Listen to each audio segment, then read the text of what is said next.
Hello everyone. Welcome to For Nurses Preparation YouTube channel. I am Neeraj Kumar Kathal. Today is 1st March 2022 and today's important MCQs for upcoming nursing recruitment exams are: first question, which lotion is used for the treatment of scabies? आपको बताना है इन चारों options में से किस lotion का इस्तेमाल scabies skin disease के ट्रीटमेंट में किया जाता है। Option A benzyl benzoate 15%, option B benzyl benzoate 20%, option C permethrin 5% या फिर option D permethrin 30%।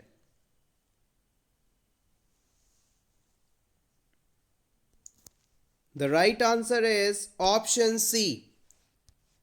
Permethrin 5% is the drug of choice for the treatment of scabies disease. Scabies disease के treatment के लिए परमेथ्रिन 5% को हम ड्रग ऑफ चॉइस के रूप में इस्तेमाल करते हैं। Question number 2, drug of choice for breast cancer. Breast cancer के लिए ड्रग ऑफ चॉइस क्या है? Option A methotrexate, option B टेमोक्सिफेन।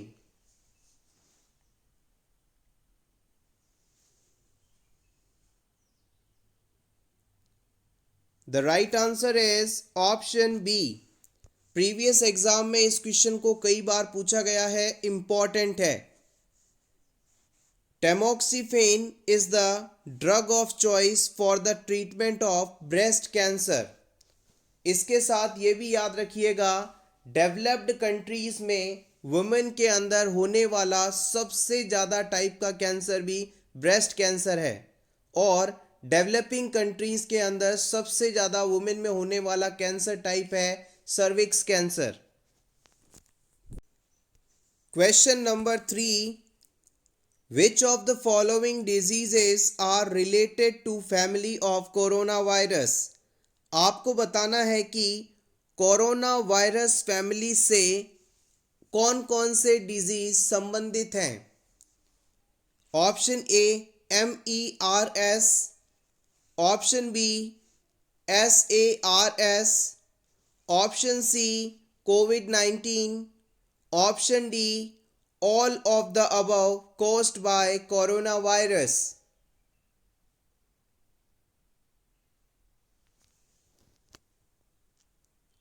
The right answer is option D. Corona virus family से MERS, SARS, COVID-19 जैसे सभी डिजीजेज हो सकते हैं।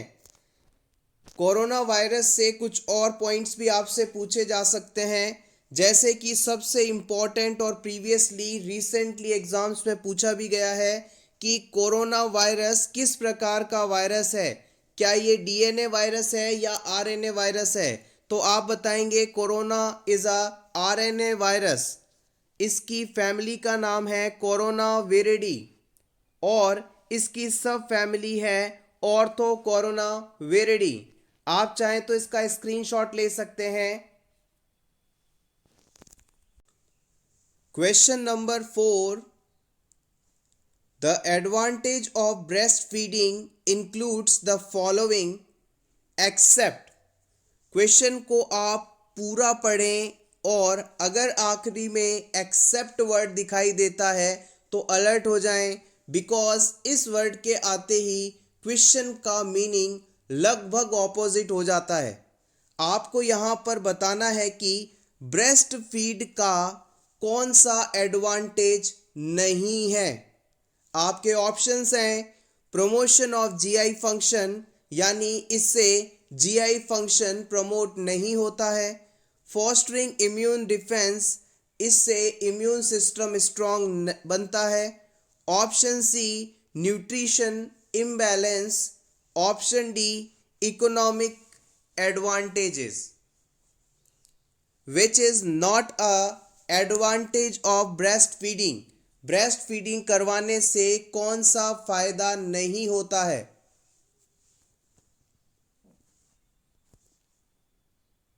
Option C is the correct answer. देखिएगा, बहुत ही बारीक से आपको क्वेश्चन को समझना था। यहाँ पर न्यूट्रिशन बैलेंस नहीं इम्बैलेंस है। हम ये जानते हैं कि बच्चे को यदि ब्रेस्ट फीड करवाया जाता है तो इससे बच्चे के लिए आवश्यक सभी सब्सटेंस उसे पर्याप्त मात्रा में मिलते रहते हैं। तो यहाँ पर न्यूट्रिशन बैलेंस मिलता है, या यूं कहें बैलेंस्ड न्यूट्रिशन मिलता है। So this is the incorrect option. इसके अलावा ब्रेस्ट फीडिंग जो है इकोनॉमिकली भी बेनिफिशियल है, क्योंकि इसके लिए आपको ऐसा अलग से पैसा खर्च करने की आवश्यकता नहीं होता है और रेडी टू यूज़ होता है। इससे इसके अंदर इम्यूनोग्लोबुलिन ए पाया जाता है जो बच्चे के इम्यून सिस्टम को स्ट्रॉन्ग बनाता है। साथ ही साथ ये इजीली डाइजेस्टेबल होता है और इससे जीआई फंक्शनिंग भी बेहतर होती है। Question number 5, myocardial infarction, this is typing error.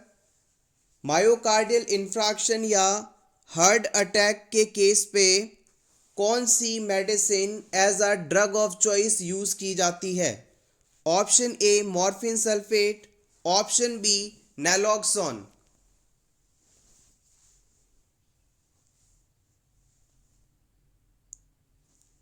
The right answer is option A. जब भी पर्सन को मायोकार्डियल इंफ्रैक्शन होता है तो उस सिचुएशन में मॉर्फिन सल्फेट दिया जाता है। This is a opioid medicine और ये पर्सन के अंदर मायोकार्डियल मसल्स में ऑक्सीजन की डिमांड को कम कर देती है। नैलोक्सोन एक ओपियोइड एंटीडोट के रूप में इस्तेमाल किया जाने वाला मेडिसिन है। Next question, drug of choice in case of bed wetting.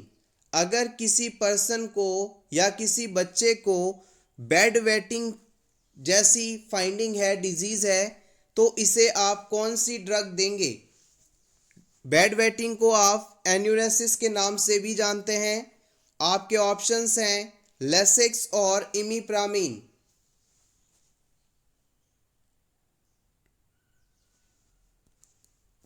The right answer is option B imipramine. Imipramine एक ट्राईसाइक्लिक एंटी डिप्रेसेंट मेडिसिन है जो कि एन्यूरेसिस कंडीशन में ड्रग ऑफ चॉइस के रूप में इस्तेमाल की जाती है। इसके अलावा लेसिक्स जो है एक लूप डायूरेटिक ड्रग है जो कि यूरिन आउटपुट को बढ़ाने के लिए इस्तेमाल की जाती है। लेसिक्स के अंदर फ्रूसेमाइड नामक सॉल्ट होता है। Question number 8, which barrier protection measure is used to prevent cervical cancer? Cervix cancer को रोकने के लिए आप कौन सा बैरियर प्रोटेक्शन मेथड इस्तेमाल करेंगे?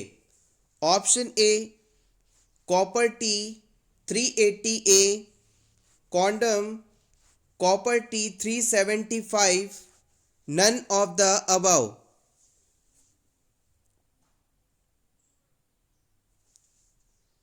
The right answer is option B. देखिएगा, condom is a most reliable contraceptive method to prevent cervical cancer.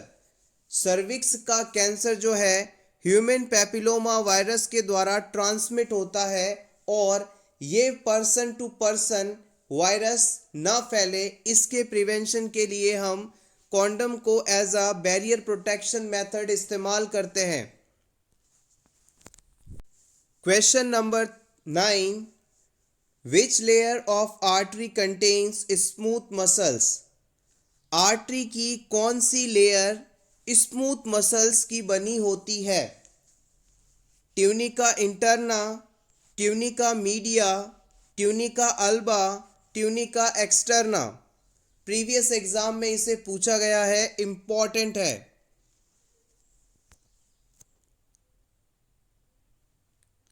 The right answer is option B. Tunica media जो कि आर्टरीज की मिडिल लेयर होती है, ये smooth muscles की बनी होती है। आइए इसके बारे में और जान लें। आप चाहें तो स्क्रीनशॉट ले सकते हैं आपके रिवीजन के लिए। आर्टरी का निर्माण 3 लेयर से मिलकर बना होता है। सबसे अंदर वाली ट्यूनिका इंटरना, बीच वाली ट्यूनिका मीडिया और बाहर वाली ट्यूनिका एक्सटर्ना कहलाती है। Outer, middle and inner. Tunica interna endothelium की बनी होती है। ट्यूनिका मीडिया स्मूथ मसल्स और इलास्टिक फाइबर्स की बनी होती है। ट्यूनिका एक्सटर्ना, जिसे आप ट्यूनिका एडवेंटिशिया के नाम से भी जानते हैं, ये कनेक्टिव टिश्यू से मिलकर बनी हुई लेयर होती है। Question number 10, drug of choice in cholera disease. Cholera means हैजा। हैजा रोग होने पर ट्रीटमेंट के लिए सबसे बेस्ट मेडिसिन कौन सी है? टेट्रासाइक्लिन या फिर सेफ्ट्राइजोन? बहुत ही बेसिक और इंपॉर्टेंट क्वेश्चन है।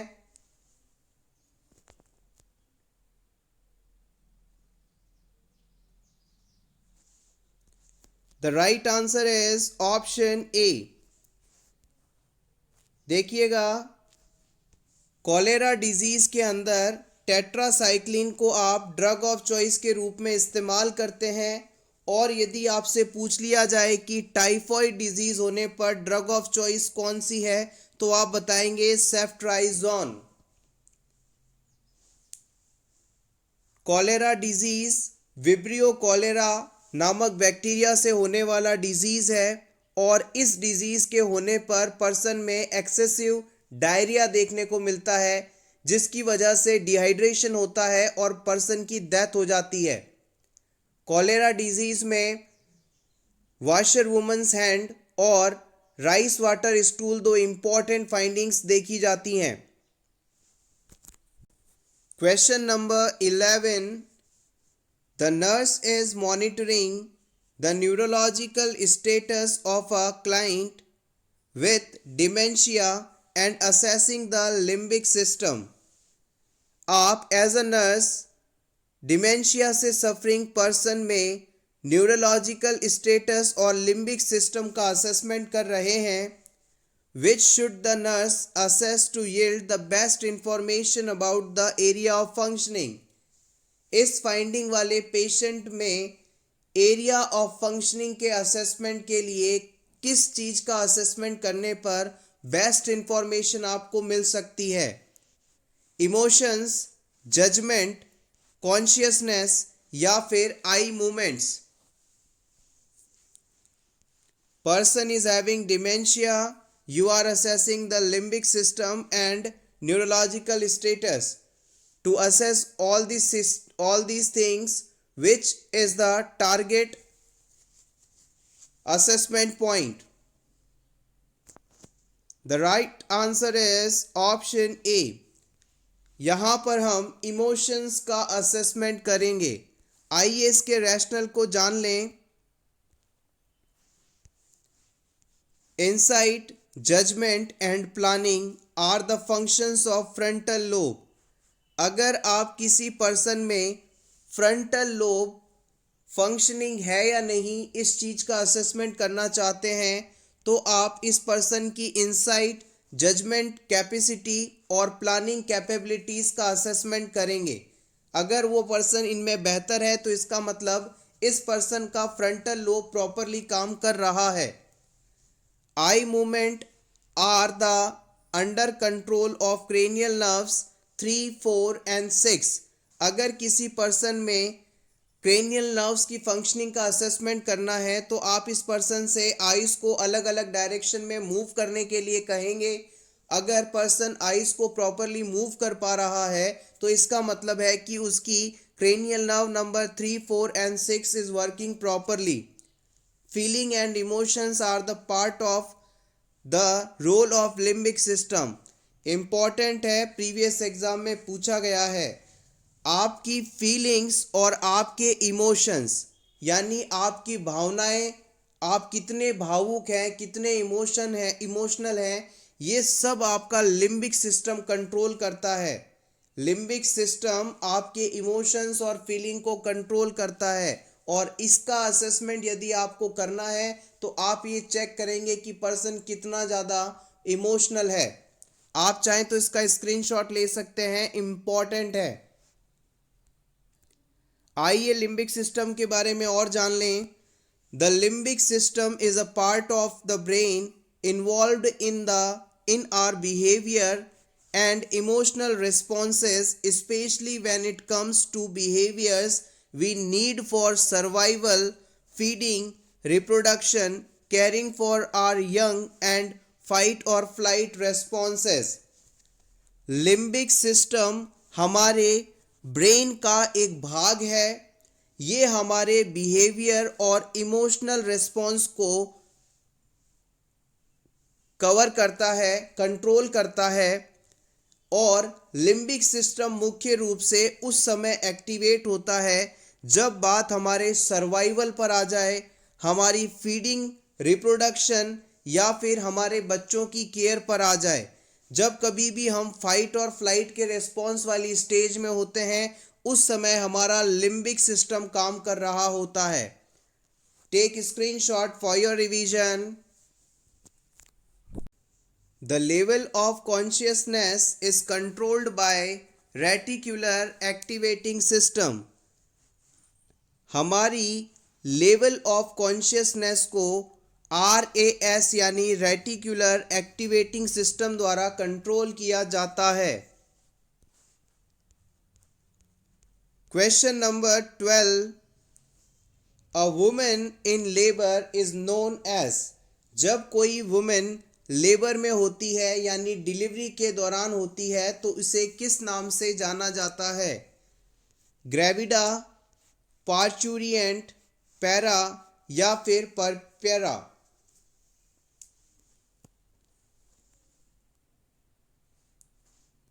The right answer is option B. गर्भवती महिला को आप जब वो लेबर में होती है, बच्चे को जन्म दे रही होती है, तो पार्चुरिएंट के नाम से जानते हैं। Question number 13, swine flu drug of choice. Swine flu में ड्रग ऑफ चॉइस के रूप में कौन सी मेडिसिन इस्तेमाल की जाती है? ऑप्शन ए ओसमटेलवीर, ऑप्शन बी ओसलेटामेवीर।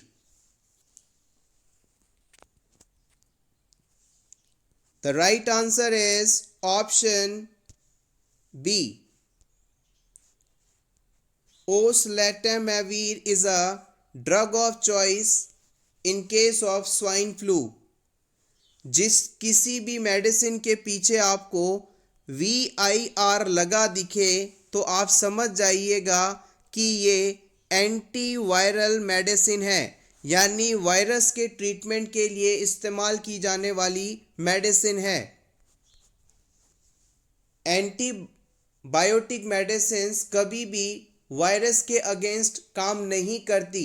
एंटीबायोटिक मेडिसिन्स के साथ हम सिर्फ और सिर्फ बैक्टीरियल इन्फेक्शन का ट्रीटमेंट कर सकते हैं, और वायरस से इन्फेक्शन होने पर एंटीवायरल थेरेपी दी जाती है। और एंटीवायरल मेडिसिन को नाम पढ़ के यदि आप पता करना चाहते हैं तो हमेशा उसके साल्ट के पीछे आपको VIR लिखा मिलेगा। Question number 14, the client is diagnosed with frontal lobe brain tumor. Which sign and symptom would the nurse expect the client to exhibit? अगर किसी पर्सन के ब्रेन के फ्रंटल लोब में ट्यूमर हो जाए तो उसमें कौन से साइन एंड सिम्टम्स देखने को मिलेंगे? Ataxia, decrease visual acuity, scanning speech, personality changes. Brain के फ्रंटल लोब में ट्यूमर होने पर कौन सी फाइंडिंग देखने को मिलेगी?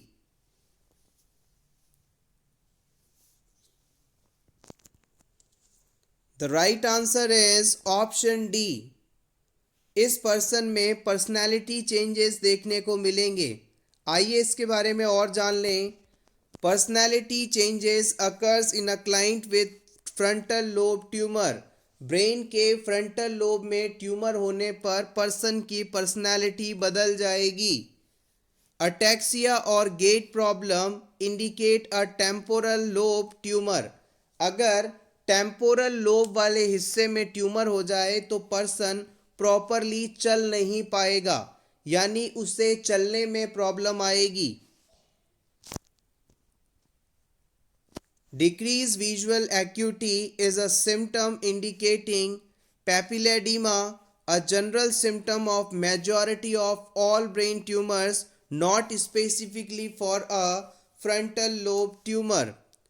देखिएगा, अगर किसी पर्सन में पेपिलेडिमा हो जाता है, यानी ऑप्टिक नर्व वाले हिस्से में दबाव बढ़ता है ट्यूमर के कारण, तो उसमें देखने में पर्सन को प्रॉब्लम होती है, यानी धुंधला दिखाई देने लगता है। और ये ब्रेन के किसी भी हिस्से में ट्यूमर होने पर होता है, किसी विशेष हिस्से में ट्यूमर होने पर इसका होना नहीं कहा जाता। Scanning speech is a symptomatic of multiple sclerosis. Multiple sclerosis condition में स्कैनिंग स्पीच की फाइंडिंग देखने को मिलती है। Next question, drug of choice in treatment of alcohol withdrawal symptoms. जब कोई पर्सन अल्कोहल का इंटेक नहीं करता है तो उसे कुछ डिफ़िकल्टीज होती हैं, कुछ एबनॉर्मल सिम्टम्स फेस करने पड़ते हैं, जिन्हें आप अल्कोहल विड्रॉल सिम्टम्स के नाम से जानते हैं।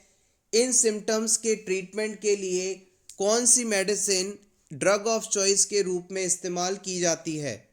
Option A chlordiazepoxide, option B डाइसल्फिरैम।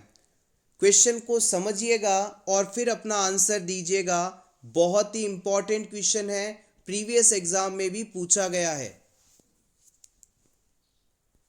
The right answer is option A. I think आप में से कुछ लोग कंफ्यूज हुए होंगे डाइसल्फिरैम को देखकर।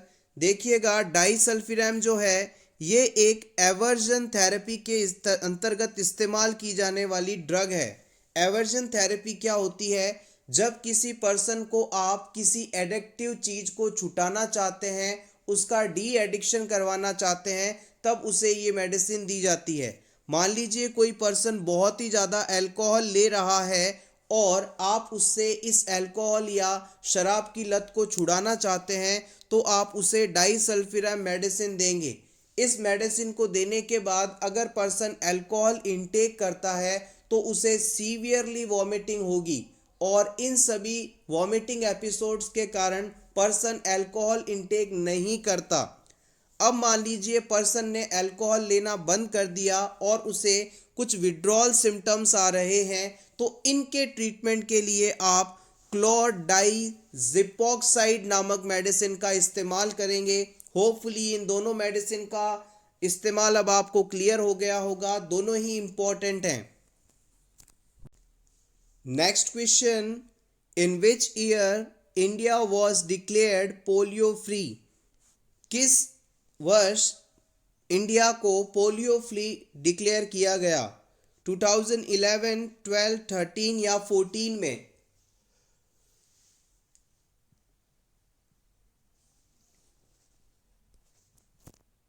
The right answer is option D. वर्ष 2014 में भारत को पोलियो फ्री डिक्लेयर किया गया था। After the last wild polio case was reported from India on 13 January 2011, India was firmly on track polio free certified in March 2014। Bharat में polio का आखिरी case 13 जनवरी 2011 को मिला था और उसके बाद भारत को वर्ष 2014 में पोलियो फ्री होने का सर्टिफिकेट मिला या पोलियो फ्री डिक्लेयर किया गया। Question number 19, drug of choice in case of fever. Fever होने पर ड्रग ऑफ चॉइस के रूप में किसे दिया जाता है? डाइक्लोफिनेक, सोडियम या फिर पैरासीटामोल।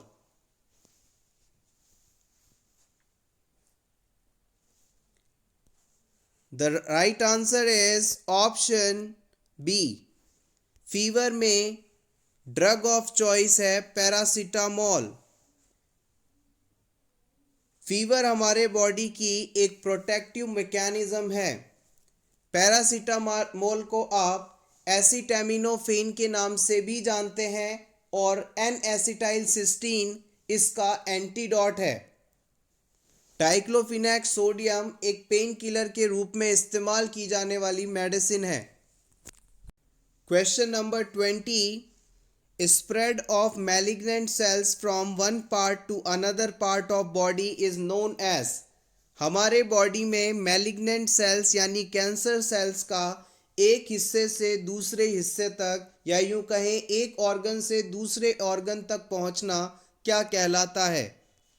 इन्वेजन, स्प्रेडिंग, मेटास्टेसिस या फिर seeding. The right answer is option C. It is called metastasis. Next question, drug of choice in case of heart failure। Heart failure होने पर ड्रग ऑफ चॉइस के रूप में कौन सी मेडिसिन इस्तेमाल की जाती है? Option 1 digoxin, option B एनालप्रिल।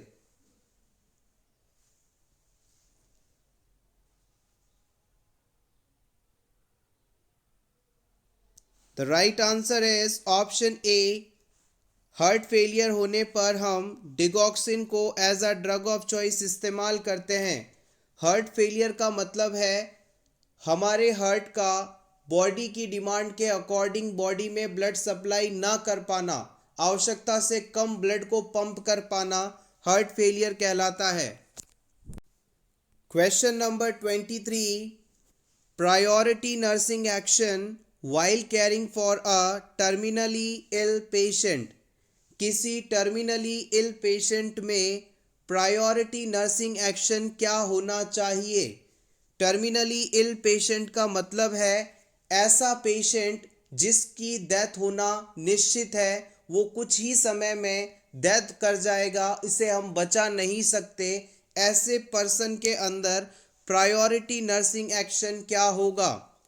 Option A provide psychological support, option B maintain nutritional status, option C provide pain control, option D maintain hydration status.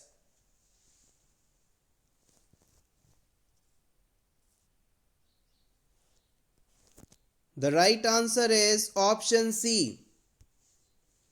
Terminally ill patient यानी जिसकी मौत होना निश्चित है, उसके लिए प्रायोरिटी एक्शन के रूप में पेन कंट्रोल करना माना जाता है। इस पेशेंट में पेन को कंट्रोल करके उसे एक पीसफुल डेथ दी जाती है। Option C correct. Next question, drug of choice in case of anaphylactic shock is. अगर किसी क्लाइंट को एनाफाइलैक्टिक रिएक्शन या एनाफाइलैक्टिक शॉक होता है तो उस सिचुएशन में ड्रग ऑफ चॉइस के रूप में किसे यूज़ करते हैं? एड्रेनलिन को या फिर डाइफेनेहाइड्रेमाइन को? The right answer is option A adrenaline. Previous exam में इस क्वेश्चन को कई बार पूछा गया है। एनाफाइलैक्टिक रिएक्शन या एनाफाइलैक्टिक शॉक होने पर एड्रेनलिन को ड्रग ऑफ चॉइस के रूप में इस्तेमाल किया जाता है।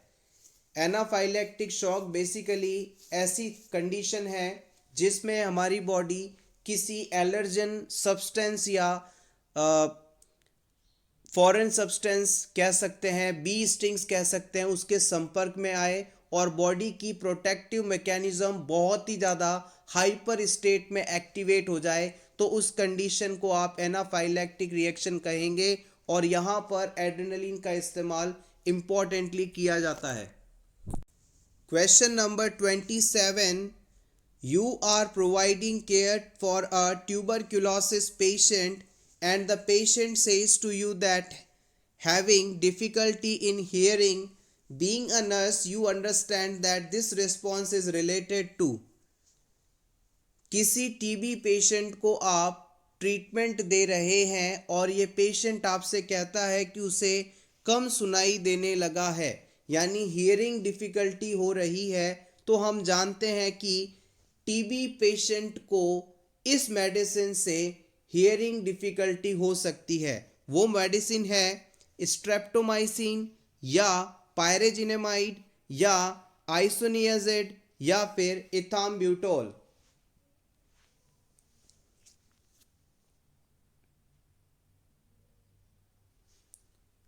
The right answer is option A. Streptomycin is a antibacterial medicine that can cause hearing related difficulties. Streptomycin is associated with 8th cranial nerve damage. हमारी 8th cranial nerve streptomycin medicine के कारण डैमेज हो सकती है और हम जानते हैं कि Vestibulocochlear nerve, also known as 8th cranial nerve, consists of vestibular and cochlear nerves. हमारी जो 8th cranial nerve है उसे हम वेस्टिब्यूलोकॉक्लियर नर्व के नाम से भी जानते हैं और ये नर्व यदि डैमेज होती है तो इस नर्व के द्वारा हियरिंग का काम किया जाता है जो कि इम्पेयर हो जाता है।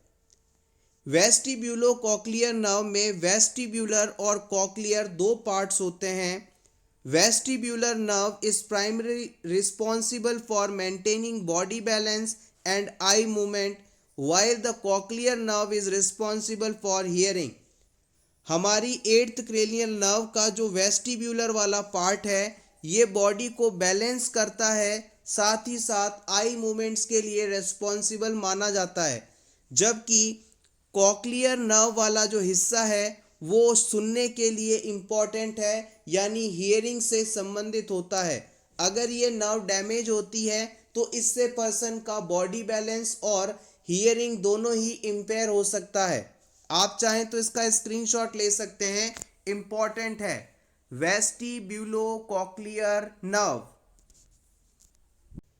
Question number 28, drug of choice in case of increased intracranial pressure. अगर किसी पर्सन में इंट्राक्रेनियल प्रेशर नॉर्मल से ज़्यादा है तो इसे मैनेज करने के लिए ड्रग ऑफ चॉइस के रूप में कौन सी मेडिसिन इस्तेमाल की जाती है? मैनिटॉल 20%, ऑन्डेसेट्रॉन।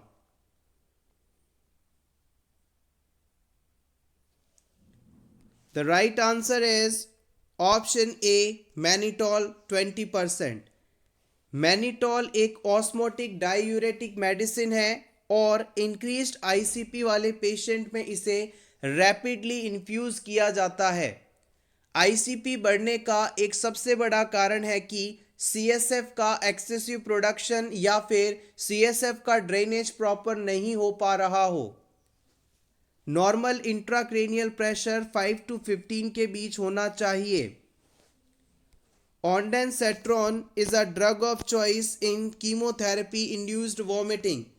कीमोथेरेपी जब भी किसी कैंसर के पेशेंट को ट्रीटमेंट के रूप में दी जाती है, इस कीमोथेरेपी मेडिसिन को देने से लगभग 30 मिनट पहले हम ऑन्डेसेट्रॉन को देते हैं। ये एक एंटी वॉमिटिक मेडिसिन है, यानी कीमोथेरेपी के साइड इफ़ेक्ट के रूप में नोजिया वॉमिटिंग पेशेंट को ना हो, उस केस में ड्रग ऑफ चॉइस के रूप में ऑन्डेसेट्रॉन दिया जाता है।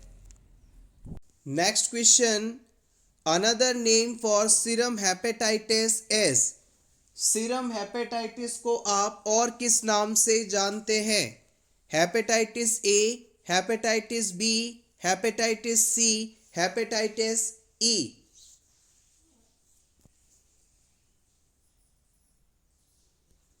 The right answer is option B. Exam में अक्सर कुछ ये हेपेटाइटिस हैं जिन्हें पूछा जाता है। हेपेटाइटिस बी को आप सीरम हेपेटाइटिस के नाम से जानते हैं। हेपेटाइटिस ए को आप इन्फेक्शियस हेपेटाइटिस के नाम से जानते हैं। हेपेटाइटिस सी को आप पोस्ट ट्रांसफ्यूजनल हेपेटाइटिस के नाम से जानते हैं, यानी ब्लड ट्रांसफ्यूजन करने के बाद होने वाला हेपेटाइटिस हेपेटाइटिस सी कहलाता है।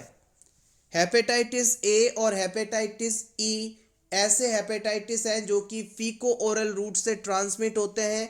ये क्वेश्चन भी कई बार पूछा गया है। Last question of this video, question number 30, drug of choice in case of acute gout. अगर किसी पर्सन को एक्यूट गाउट डिजीज है तो आप ड्रग ऑफ चॉइस क्या मानेंगे, इंडोमेथासिन या नीवेरापाइन?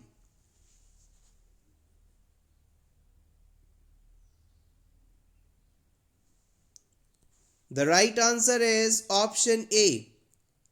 इंडोमेथासिन को हम एक्यूट गाउट में ड्रग ऑफ चॉइस के रूप में इस्तेमाल करते हैं। इसके अलावा पीडीए में भी इसे इस्तेमाल किया जाता है। Nevirapine is used as a drug of choice to prevent vertical transmission of HIV.